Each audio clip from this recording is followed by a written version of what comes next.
Estamos de volta com o nosso programa Brasil Cristão. Estamos falando de um assunto que enche o nosso coração de alegria, que é a Santa Missa. A experiência carismática e a Santa Missa, o banquete do Cordeiro. Isso que deixa a gente tão feliz, né, Fernando? Sem Nosso dúvida. convidado hoje é o Fernando Nascimento. É um homem de Deus, é um missionário, é uma pessoa que experimentou esse amor de Deus e hoje, em várias formas de evangelização, ele traz essa experiência para milhares de pessoas. Aproveite esse programa de hoje. Primeiro nós vamos ver quem é a pessoa que está no nosso mural dos sócios, quem participará hoje. Quem será, hein? Vamos ver.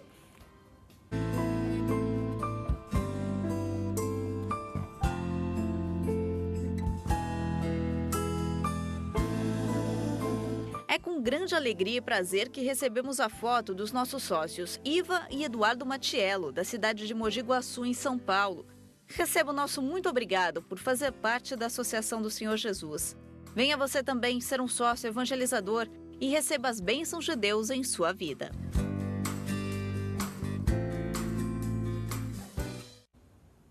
Dona Iva e seu Eduardo, casalzinho lindo, casal de Deus, eu agradeço de coração a participação aí no nosso mural dos sócios e a participação efetiva como sócios desta obra aqui, viu? Muito obrigada. Tenho certeza que são fiéis, obrigada pela fidelidade, por esse coração generoso que sabe o que é essencial na vida e o que não é tão essencial, né? O essencial é Deus, né, meus queridos? Um beijo grande para vocês e que Deus abençoe ainda mais a família, viu? Muito obrigada de coração. Eu também quero agradecer as pessoas que já entraram em contato conosco. Aqui, minha Aparecida Pires de Paiva de Cássia, Minas Gerais, de Campinas, Ilani Teixeira Ortega e a Aparecida Donizete Gomes Corrêa, de Campinas, São Paulo, também na nossa arquidiocese, Cáceres, Mato Grosso, Maria José de Carvalho Cruz. E eu estou aguardando, junto com o Fernando, a sua participação, a sua pergunta, seu testemunho. E daqui a pouco já chegam novas participações aqui para a gente dinamizar ainda mais esse programa que está sendo muito maravilhoso, viu? Graças a Deus. Fernando, até agora falamos da Santa Missa, que foi, assim, enche o nosso coração de alegria, de entusiasmo, de esperança, né, de confiança. Amém. E a experiência carismática, o que produz com relação à Santa Missa? Muito bem. Esse termo que a gente está colocando aqui de experiência carismática, a gente precisa explicar primeiro, né, Rosário, porque a igreja como um todo, ela é carismática, né? Eu não estou me referindo a um movimento RCC. A igreja, o corpo de Cristo é instituição e carisma, dimensões coessenciais, né? Mas eu quero nominar aqui algo específico que, sem dúvida nenhuma, Deus gerou, trouxe como um reavivar. Eu digo que é um grande XX. presente de Deus, né, Sem Fernando? dúvida nenhuma. A esta experiência no século XX nós estamos chamando aí de experiência carismática, né? Nós vamos chamar a grande experiência que gera, que toca, que é o centro dessa experiência carismática, nós chamamos de batismo no Espírito Santo. O que é o batismo no Espírito Santo? De modo, né, muito simples. Não é batizar de novo. Batismo nós já recebemos. Batismo é um só, né? É um só, batismo sacramental. Mas aí é que está. A palavra batismo, ela não pode ser utilizada de modo, né, unívoco. Tem algo, quando a gente estuda a lógica, que a gente classifica os termos da seguinte maneira. Uma palavra ela pode ser unívoca, equívoca ou análoga. Por exemplo, se eu falar a palavra abajur, abajur é uma palavra unívoca. Por quê? Porque a única coisa que vem na sua cabeça quando fala abajur é um abajur. É uma luzinha lá, um abajur. Abajur, uma palavra unívoca, não tem outro sentido. Agora, se você falar a palavra manga, você pode pensar na fruta, manga, ou na manga da camisa. Na manga da camisa. É uma palavra equívoca. Tem uma cidade em Minas que chama Manga também. Olha aí, não sabia, tá vendo? Então, olha que interessante, uma única palavra evoca coisas totalmente diferentes, é uma palavra equívoca. Existe uma palavras que são análogas, por exemplo, pé. Você pode pensar no nosso pé humano, você pode pensar no pé dessa mesa, você pode pensar num pé de manga.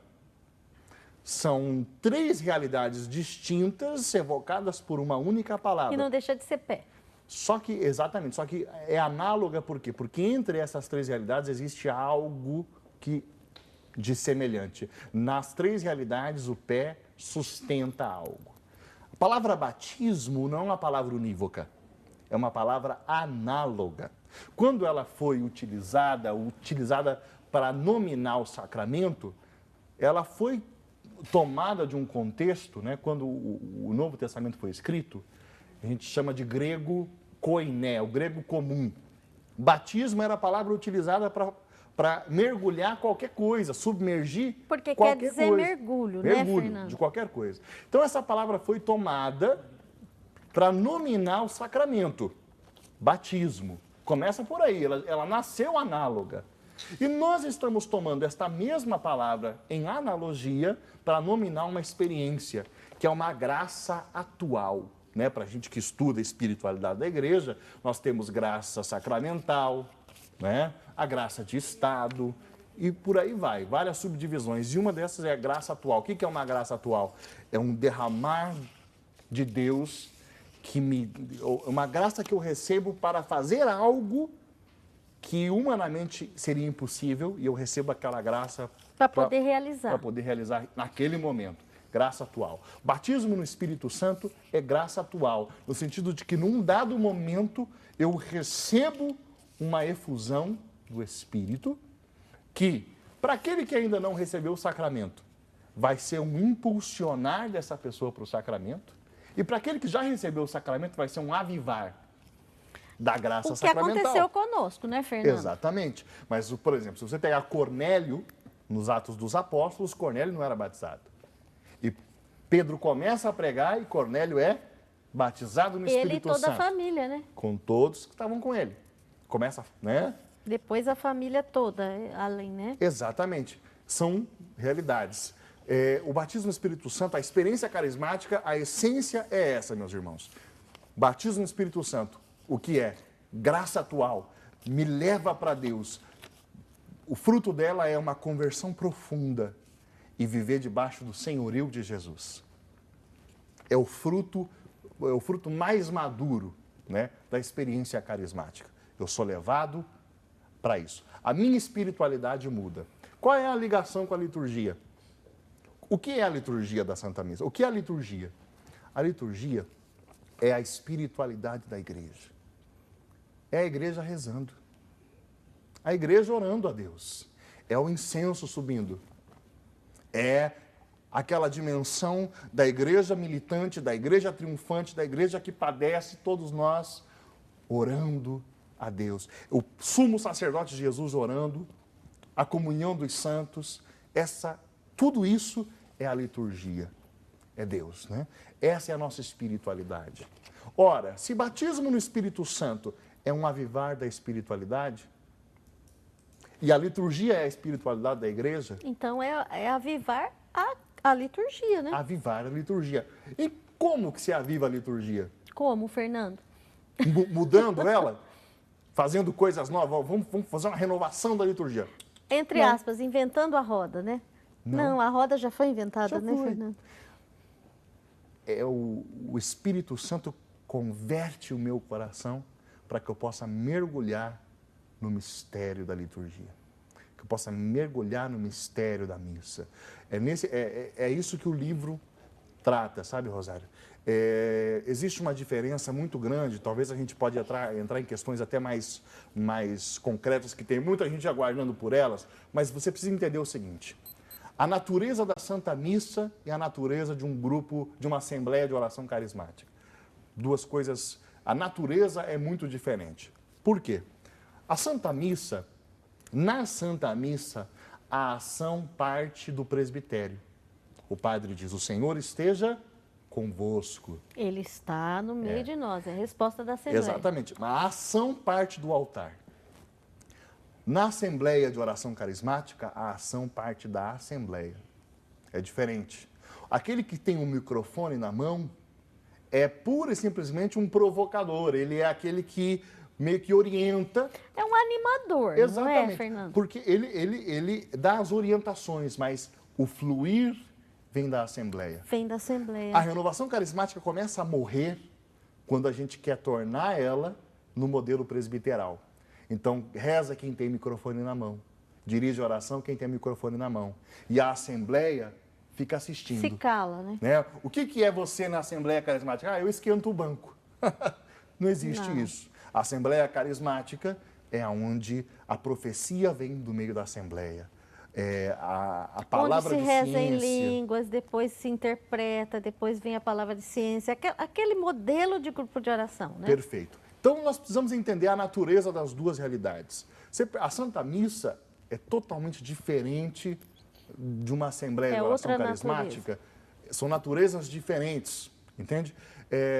Por isso, quando os irmãos, e eu acredito de todo o meu coração que não é de má intenção, mas muitas vezes os irmãos experimentam algo maravilhoso, mudam de vida em grupos de oração e olham para a Santa Missa e dizem, poxa, mas é tão engessado isso aí, né? Poxa, é tão... Eu já ouvi muito isso, né? Fernando, eu já ouvi muito isso. A gente não dá um upzinho, vamos dar uma... Né? Pessoas que substituíram em algum tempo, pessoas que substituíram a Santa Missa pelo grupo de oração e porque não havia manifestações carismáticas no meio da missa. Existe espaço para isso, Fernando?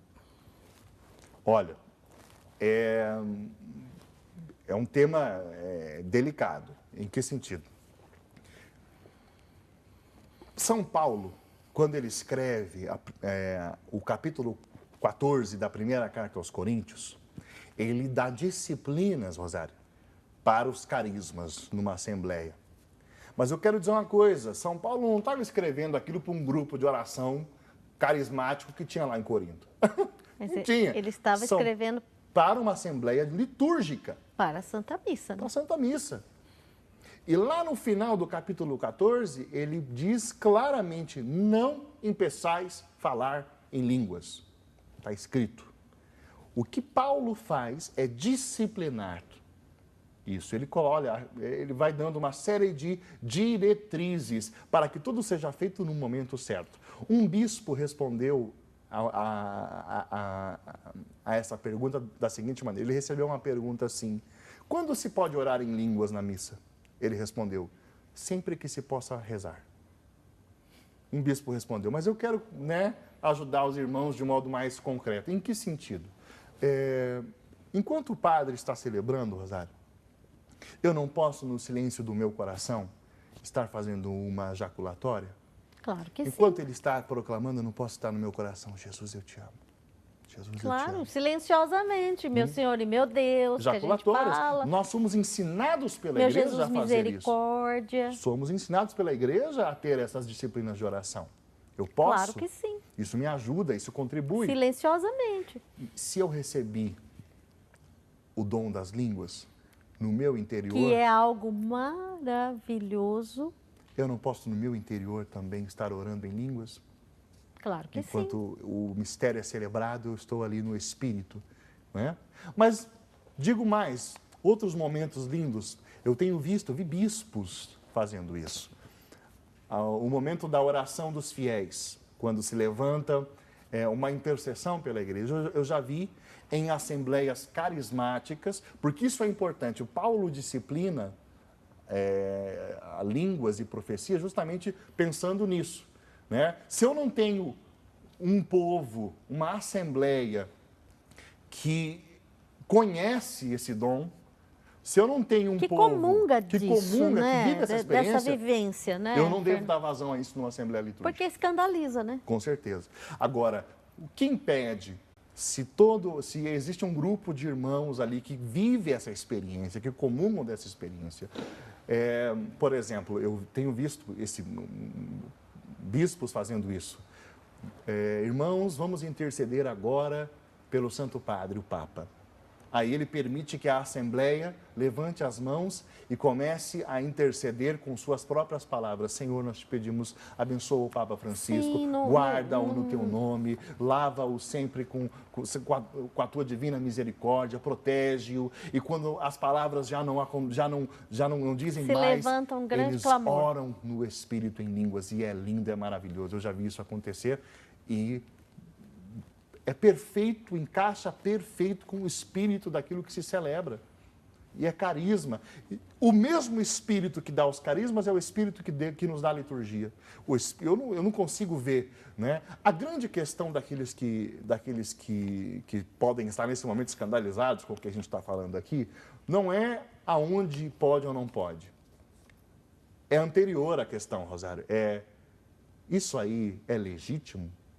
Esse negócio de oração em línguas, isso aí é fato? E para esses irmãos, eu quero falar para você que está em casa, poxa vida, oração em línguas, da onde que vem isso, né? Eu quero indicar para você. O Padre Eduardo, ele foi um grande precursor, ele trouxe muitas obras maravilhosas, ele traduziu, né? Muitas editoras, sobretudo a editora Loyola, publicou muita coisa, né? Mas tem um livro chamado Fé Cristã Renovada, de Heribert Milchen. O Padre Eduardo trouxe esse livro, a Loyola publicou esse livro. Se você tem dúvidas sobre oração em línguas, leia esse livro. Outro livro, Pentecostalismo entre os Católicos, editora Vozes, de René Laurentin, um dos maiores teólogos dos últimos tempos da Igreja. Tem dúvidas? Leia esse livro. Leia Aspirai os dons do Espírito Santo, do meu amigo Renato Meng, da editora RCC Brasil. Ou seja, Rosário, tem muita obra. Tem uma literatura vasta, ampla, né? Vasta. Então, mas a grande questão é isso. Vamos supor que a pessoa já passou esse degrau. Não, eu sei, né, já fiz o meu dever de casa, há legitimidade nessa manifestação. Agora, quando nós podemos dar vazão a ela? Citei aqui a oração dos fiéis. Outro momento maravilhoso é depois que nós recebemos a Sagrada Eucaristia, depois que nós já fizemos o silêncio devido para a nossa adoração pessoal, muitas vezes nós podemos cantar um canto onde todos estão cantando, porque é engraçado, no Brasil a gente faz diferente, isso é contra o espírito da liturgia, né? Muitas vezes, depois que as pessoas comungam, vem alguém e canta uma música que ninguém conhece, sozinho, e todo mundo fica em silêncio. Mais litúrgico seria se, enquanto as pessoas estão comungando, a pessoa fosse lá e cantasse aquela música bonita. Mas depois que todo mundo comungou, a oração é da Assembleia. É algo em comum, né? A oração é da Assembleia. A música tem que ser uma música para todos cantarmos, né? E se todos nós podemos cantar, significa que todos nós podemos rezar. E se todos nós podemos rezar, significa que se a Assembleia vive essa experiência, por que não dar vazão ao carisma das línguas? Eu tenho na minha memória experiências maravilhosas. Desse momento. Eu participei de missas com a Renovação Carismática Católica da Itália. E é tão lindo ver como eles são fiéis ao espírito da liturgia. E como não deixam em nenhum momento, não abrem mão do seu modus orandi como carismático, o seu modo de orar, né? E como eles levantam suas mãos nos momentos propícios, como eles se alegram Tudo nos com momentos muito equilíbrio, né, Fernando? É o equilíbrio do Espírito Santo. Né? Paulo disse, tende em vós os mesmos sentimentos de Cristo Jesus. A liturgia, o rito e os tempos litúrgicos estão repletos de sentimentos. Olha que interessante, se você pegar o tempo pascal, o tempo pascal é repleto de gozo, de alegria, é aleluia toda hora. Maravilhoso. Né? E se você pegar a quaresma, se você pegar a Semana Santa, a dimensão sacrificial é que é mais exaltada. Você percebe que há sentimentos, tem de vós os mesmos sentimentos de Cristo. existem momentos do rito, o glória, a aclamação ao evangelho, né? A consagração é um momento sacrificial. Perceba que há tempos e momentos, e dentro desses tempos e momentos, nós podemos perceber o que é litúrgico e o que não é. E é esse Espírito Santo que vai nos equilibrar para participarmos de modo propício na Santa Missa. É isso que o Fernando está dizendo para nós. Você quer esse livro? Você quer esse livro do Fernando Nascimento? Daqui a pouco tem o sorteio. E o Banquete do Cordeiro, que é um livro que também nós vamos sortear, de uma pessoa convertida, que viu na Santa Missa o essencial. Eu quero chamar a atenção aqui para o Roberto Alves Pereira, de Uberlândia, Minas Gerais, diz que o programa está maravilhoso, elogiando, e também temos participações aqui de pessoas falando da sua experiência na Santa Missa. Nós vamos para um pequeno intervalo, dá tempo de ligar, dá tempo de participar, tá bom? E a gente já volta, que pena, né? Com o último bloco do nosso programa Brasil Cristão de hoje. Vamos, então, aproveitar esse minutinho para fazer a sua participação, tá bom? Até já!